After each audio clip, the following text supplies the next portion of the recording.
Kembali lagi bersama kami di Selamat Pagi Indonesia. Pemirsa, gerakan memerangi sampah plastik di berbagai daerah di Indonesia terus digalakkan. Di Majene, Sulawesi Barat misalnya, sejumlah dosen edukasi anak hingga remaja olah sampah plastik jadi barang berguna atau bermanfaat seperti ekobrik. Kita lihat bersama pemirsa, seperti inilah ya kegiatan yang dilakukan sejumlah dosen Universitas Sulawesi Barat atau Unsulbar yang mengedukasi anak-anak hingga remaja di Desa Onang Utara, Kecamatan Tubo, Sedana untuk mengolah sampah plastik menjadi barang yang bernilai. Seperti diolah menjadi ekobrik yang bisa digunakan untuk dijadikan bangku maupun meja sederhana dan juga hal-hal lainnya. Nah, sampah plastik yang merupakan limbah rumah tangga dipotong-potong lalu dimasukkan ke dalam botol mineral. Setelah dipadatkan, botol yang berisi sampah plastik ini pun dirangkai untuk menjadi barang yang bernilai. Ekobrik ini merupakan teknologi sederhana yang bisa dilakukan lapisan masyarakat untuk mengurangi sampah, mulai dari sampah rumah tangga.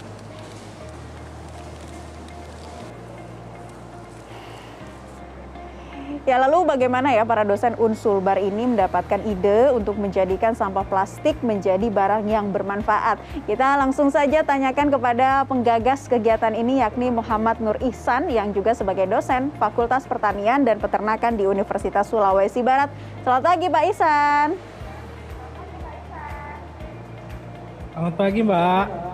Iya Pak, yang ingin saya tanyakan pertama-tama siapa sih Pak yang menginisiasi anak-anak dan juga remaja begitu ya di desa sekitar untuk mengolah sampah mulai dari sampah rumah tangga menjadi sesuatu yang bernilai seperti ekobrik ini. Seperti apa ceritanya Pak? Jadi awalnya tuh Mbak kan awal pandemi semua pada WFH.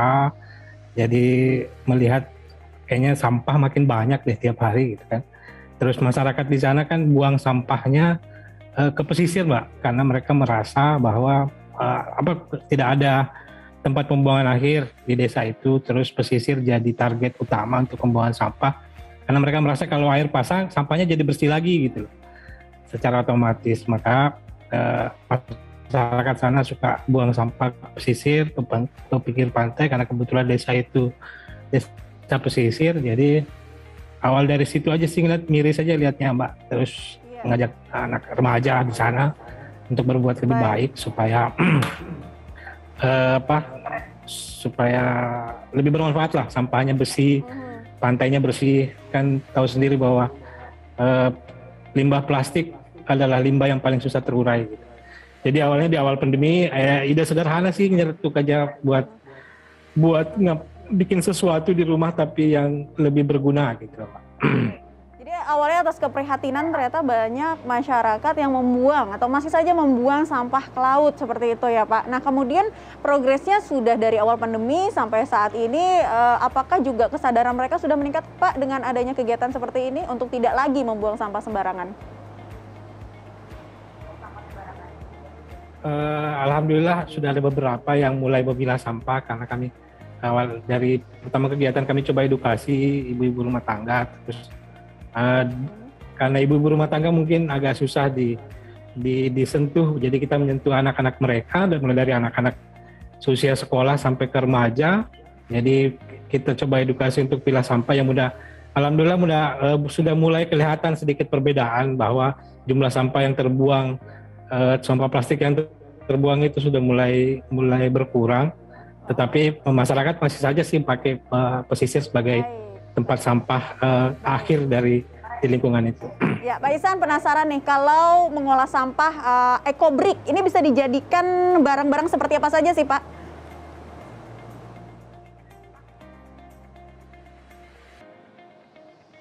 Jadi kalau dari kata ekobrik, kalau dari dibahasakan sih sebenarnya bata ekologi, batu bata ekologi. Jadi sebenarnya bisa jadi batu bata sih Mbak, terus bisa jadi seperti kursi, terus dijadiin meja, dijadiin saya berpikir bahwa pengen banyak sih Mbak, jadi dia bisa jadi bata pengganti bata ekologi yang konvensional yang dipakai sekarang.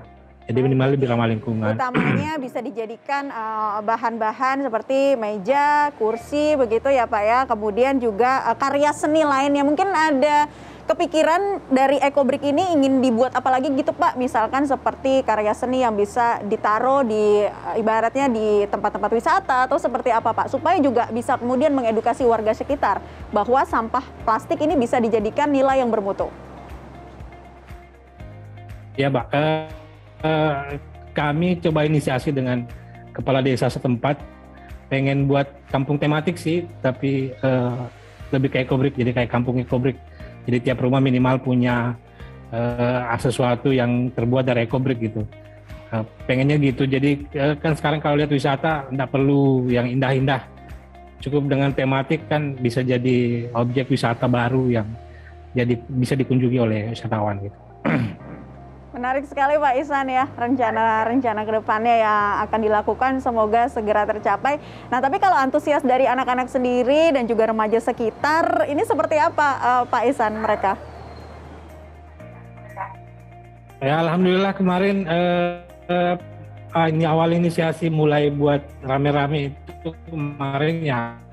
Alhamdulillah anak-anak remaja di satu dusun yang kita progres itu kemarin ya lumayan sih Mbak, mulai banyak yang mulai ikut. Terus kami coba untuk supaya bisa bikin mandiri secara mandiri di rumah masing-masing. Tapi kami coba jadi mulai dari beberapa orang yang berharap ke depan satu desa atau semua remaja yang ada di desa itu bisa berinisiasi untuk melakukan bikin Ecobrik setiap saat gitu Mbak. Baik, bagi Pak Ihsan dan juga para rekan-rekan dosen lainnya menginisiasi gerakan ini, apakah masih ada dirasa semacam tantangan Pak dalam menjalankan, terutama terkait dengan edukasi warga sekitar Pak?